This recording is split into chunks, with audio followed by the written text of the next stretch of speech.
오늘도 주님 안에서 승리하는 복된 하루가 되시기를 간절히 축원을 드립니다. 과거에 또한 예수님 시대에는 율법에 따라 죄를 판단하고 또한 그 죄에 대하여 심판하는 일들이 종종 있었습니다. 그 대표적인 사건 중에 하나, 판결 중에 하나가 사실 이 간음죄에 대한 이야기인데요. 오늘 성경에 보면은 이 간음죄를 지은 한 여인이 등장합니다. 그리고 그 여인을 예수님께로 끌고 와서 바로 예수님께서 모세의 율법에 대하여 또한 말을 하고, 그리고 당신은 과연 이 사건에 대하여 혹은 또 이 간음죄를 현장에서 지은 여인에 대하여 어떻게 하면 좋겠느냐라고 묻고 있는 것을 보게 됩니다. 사실 하지만 이 사건은 오늘 6절에 있는 말씀에 기록된 대로 바로 고발할 조건을 얻고자 하여 예수를 시험하기 위해 만들어진 사건이라는 것을 알 수 있습니다. 물론 현장에서 간음하다 잡힌 여인은 죄를 짓고 혹은 또 현장에서 잡혀온 것이 분명합니다. 왜냐하면 성경 어느 곳에서 이 여인이 자기의 무죄함에 대하여 예수님께 말하거나 혹은 사람들 앞에서 자기의 무죄에 대하여 말한 것이 한 곳도 없기 때문입니다. 결국 예수님은 바리새인들이 이렇게 예수님을 시험을 하기 위하여 만들어 놓은 이 함정에 빠질 수밖에 없게끔 이러지도 못하고 저러지도 못할 수밖에 없는 그러한 고발할 조건을 가지고 예수님을 찾아온 것을 보게 됩니다. 모세의 율법에는 반드시 현장에서 잡힌 간음자한 여자는 간음한 사람들은 반드시 죽게 되어 있습니다. 그런데 또 로마의 법에 의하면 함부로 종교법으로 사람을 죽일 수 없으니 이거를 어떻게 하면 좋겠는가라는 것에 대한 이야기입니다. 또 예수님은 세리와 죄인들과 함께 있으면서 그들에게 긍휼의 복음을 전파하며 또한 그들 가운데 용서의 법을 말씀하셨는데, 만약 모세의 율법대로 행하지 않는다면 무법한 자가 되는 것이고, 또 모세의 법대로 처형한다면 예수님은 또 그 긍휼의 말씀과 복음이 결국은 무너지게 될 수밖에 없기 때문이니 진퇴양난의 상황 가운데 나아가는 것을 보게 됩니다. 그런데 예수님께서 오늘 이 시험을 가지고 온 사람들 가운데 돌을 들고 찾아 나온 모든 사람들에게 예수님께서 이렇게 말씀하십니다. 너희 중에 죄 없는 자가 돌로 치라. 이 말씀은 예수님께서 모세의 율법에 기록되어 있는 말씀을 더하여 말씀하신 것인데요. 신명기 13장이나 17절에 있는 말씀입니다. 많은 사람들이 증인으로 참여하면 그 사람들이 돌을 들어 치게 되었는데 예수님이 거기에 조건 하나를 더 거신 것이죠. 그것은 바로 너희 중에 죄가 없는 사람은 돌로 치라고 말씀하고 있습니다. 구약의 모든 사람들은 다 죄를 짓고 살아갑니다. 그리고 특별히 속죄제나 아니면 속건절, 명절이 되면 반드시 자기의 죄를 대신 질 그러할 짐승들을 가지고 찾아오게 되는데, 죄를 지었다 하더라도 이날 제사를 드리고 하나님께 죄를 고백하면 모든 죄를 깨끗하게 씻음 받는다는 그러한 가르침과 또한 그러한 원칙을 가지고 살아가고 있습니다. 유대인들은 아무리 경건한 삶이라 할지라도 죄 없는 사람은 없다라는 이러한 공통적인 가르침을 받고 있었기 때문에 스스로 자기가 생각해도 자기가 죄 없다고 말할 사람은 아무도 없었기에 돌을 든 무리 없지만 이 예수님의 말씀 가운데 자기의 양심의 가책을 가지고 느껴서 가지고 있던 돌을 다 내려놓고 떠날 수밖에 없게 되는 것을 보게 됩니다. 그러자 홀로 남은 여인에게 예수님께서 물으십니다. 그런데 여기서 우리가 조금 주목해야 할 부분이 있습니다. 이 사건이 물론 현장에서 잡혀온 죄를 지은 여인인 것은 분명하지만 이 사건이 음모론적으로 나올 수밖에 없는 이유가 바로 여기에 있습니다. 구약 레위기 20장이나 신명기 22장에 보면 가늠하다 현장에서 잡힌 사람들은 반드시 둘 다 죽게 되어 있습니다. 그런데 오늘 본문에서는 한 여자만 데려옵니다. 남자는 어디 있을까요? 물론 예외적인 경우가 있긴 합니다. 신명기 22장에 보면 여자가 들판에서 강간을 당하였을 때 아무리 소리를 질러도 도울 사람이 없을 때, 그럴 때에는 이 여자는 제외가 되고 남자만 발각이 되면 죽음을 당하게 됩니다.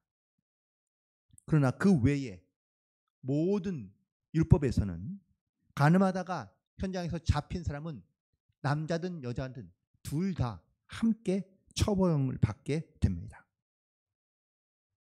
그런데 오늘 예수님께 데려온 이 여인은 남자는 없고 여자만 있습니다. 이 말은 현장에서 분명 간음했던 사람이 잡혔다면 둘 다 끌고 왔어야 되는데 여인 하나만 데려왔다라는 이 의도가 바로 악한 동기에서 시작됐다는 것을 우리는 알 수 있고요. 예수님은 이 악한 동기를 알고 계셨다라는 사실입니다. 그래서 예수님께서는 그 악한 마음을 갖고 있는 사람들 향하여 너희 중에 죄가 없는 사람이 먼저 돌로 치라 라고 말씀하신 것이고, 사람들은 이 예수님의 말씀 가운데 스스로 양심의 가책을 찔려 돌아갈 수밖에 없던 것을 보게 됩니다. 그리고 예수님께서는 이 여인에게 말씀하시길, 너를 고발할 자가 어디 있느냐? 다 떠났다고 얘기하자. 그럼 나도 너를 정죄하지 않겠다라고 말씀하십니다. 예수님께서 이 여인에게 죄가 없다고 말하신 적은 없습니다. 여인 스스로도 자기의 죄에 대하여 변명하는 것이 없습니다. 그렇다면 이 여인은 죄를 지은 것이 분명합니다. 하지만 예수님께서는 이 여인을 정죄하지 않으신 이유가 있습니다. 첫 번째 이유는 바로 예수님은 율법대로 심판하기 위해서 이 땅 가운데 오신 것이 아니라는 것을 보여주고 말씀하고 있기 때문입니다. 예수님은 죄로 인하여 모든 사람들이 지옥에 갈 수밖에 없지만 그들을 다 회개하고 또한 구원을 얻게 하기 위하여 이 땅 가운데 오셨다고 요한복음 3장 17절에서도 말씀하고 있습니다. 율법대로라면 반드시 돌에 맞아 죽을 수밖에 없는 죄인이지만 예수님은 이 여인에게 정죄하지 않으신 이유는 바로 회개하고 하나님께 돌아오게 하기 위하여 예수님께서 그녀의 죄를 정죄하지 않으신 줄로 믿습니다. 예수님이 수많은 세리와 죄인들과 또한 믿지 않는 또한 죄 가운데 있는 사람들 가운데 복음을 전하셨습니다. 그리고 그들 가운데 가장 먼저 하신 말씀은 회개하라 하는 말씀이었습니다. 우리도 이 주님의 말씀 가운데 주님께서 나의 죄를 용서하시고 또한 우리가 죄 가운데 더 이상 살아가지 않고 회개하고 하나님께 나오기를 원하시는 그런 마음을 가지고 지금도 우리에게 말씀하고 계시는 줄로 믿습니다. 우리도 먼저 주님 앞에 나의 죄를 고백하고 회개함으로 우리가 주님께 가까이 나아간, 그래서 나를 살리시고 나를 구원하신 그 주님의 은혜 가운데 감사함으로 나아갈 수 있는 그런 저와 여러분이 되기를 간절히 축원을 드립니다. 두 번째, 정죄하지 않으신 이유는 바로 다시는 죄를 범하지 않게 하기 위하여 예수님께서 정죄하지 않으신 겁니다. 만약 예수님께서 그 여인을 사람들 앞에서는 그의 죄를 묻지 않으셨지만 예수님께서 혼자 계셨을 때 그 여인의 죄를 묻거나 아니면 그 죄에 대한 심판을 하셨다면 여인은 결코 살아날 수 없을 겁니다.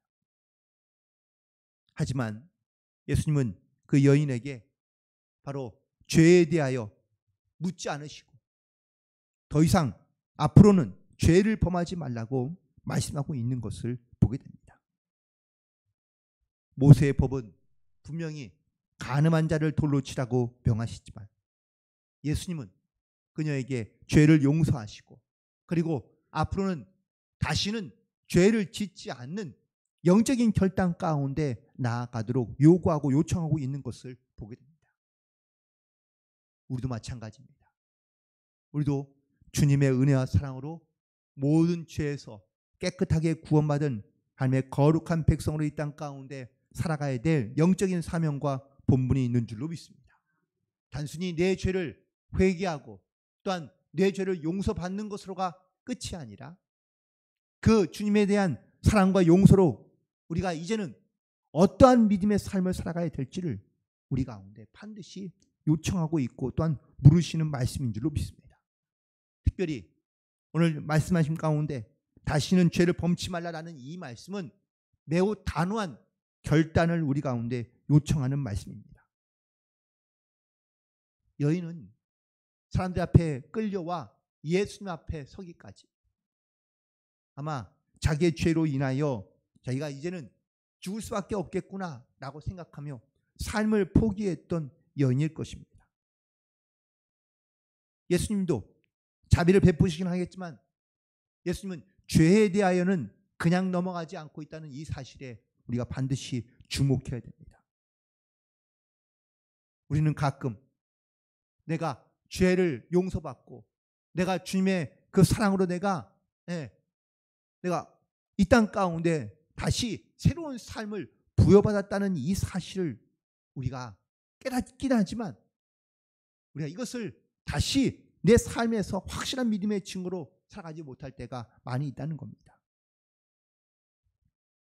예를 들면 성경에서 어떠한 창녀가 이렇게 예수님을 믿고 난 다음에 여전히 창녀 생활을 하면서 예수님을 따랐던 사람이 있습니까? 혹은 어떤 도둑이나 어떤 세리가 예수를 만나고 난 다음에 여전히 도둑질하고 혹은 또 세리를 하면서 남의 것을 빼앗으면서 주님을 따르겠다고 또한 주님을 따르는 사람이 과연 있었습니까? 그렇지 않습니다. 자기의 죄를 회개했다면 다시는 그 죄 가운데 빠지지 않고 그 죄로 인하여 살아가지 않도록 항상 주님을 기억하며 생각하며 그리고 주님의 뜻 가운데 순종하는 삶을 살아갔다라는 사실입니다. 주님이 정죄하지 않으신 이유가 바로 여기에 있는 겁니다. 그러면 우리는 어떻습니까?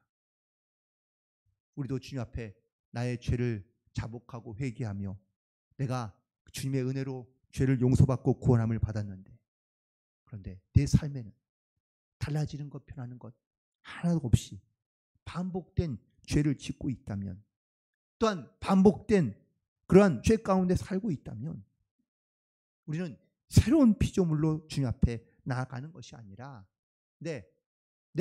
나는 구원함을 얻었는데 반복된 죄로 말미암아 우리는 항상 주님 앞에 부끄러운 모습으로 똑같은 모습으로 주님 앞에 나아갈 수밖에 없다면 오늘 예수님께서 이 여인에게 하신 말씀이 나하고는 아무런 상관이 될 수밖에 없는 말씀이 되게 된다는 사실입니다. 가서 다시는 죄를 범하지 말라. 이 말씀은 우리에게 큰 영적인 도전이 되는 말씀인 줄로 믿습니다. 오늘 이 여인의 이야기 가운데 우리가 깨달아야 될 교훈은 첫 번째는 우리 모든 사람은 다 죄인이라는 사실입니다. 죄가 없는 사람이 없습니다. 죄의 도를 들어 죄인을 정죄할 만한 그런 우리의 거룩함, 우리의 온전함이 없다는 사실. 그래서 우리는 먼저 나의 죄를 자복하고 회개함으로 주님 앞에 나아갈 수 있어야 될 줄로 믿습니다. 또한 예수님께서 여인을 정죄하지 않는 것처럼 우리도 정죄하지 말아야 된다라는 사실입니다. 때로는 우리가 다른 사람을 정죄할 때가 많이 있습니다.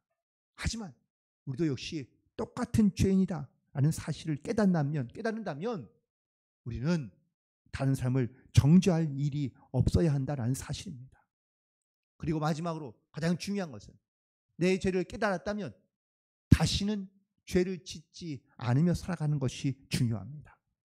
하나님의 뜻은 우리의 구원과 거룩함에 있습니다.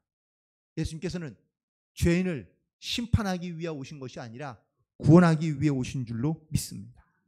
그런데 구원하는 것으로 그치는 것이 아니라 구원을 받고 다시는 죄를 짓지 않고 죄 가운데서 떠나 거룩한 백성으로 하기 위하여 우리 가운데 오시고 또 우리를 위해 죽어주신 줄로 믿습니다. 그래서 하나님은 말씀하십니다. 내가 거룩하니 너희도 거룩하라.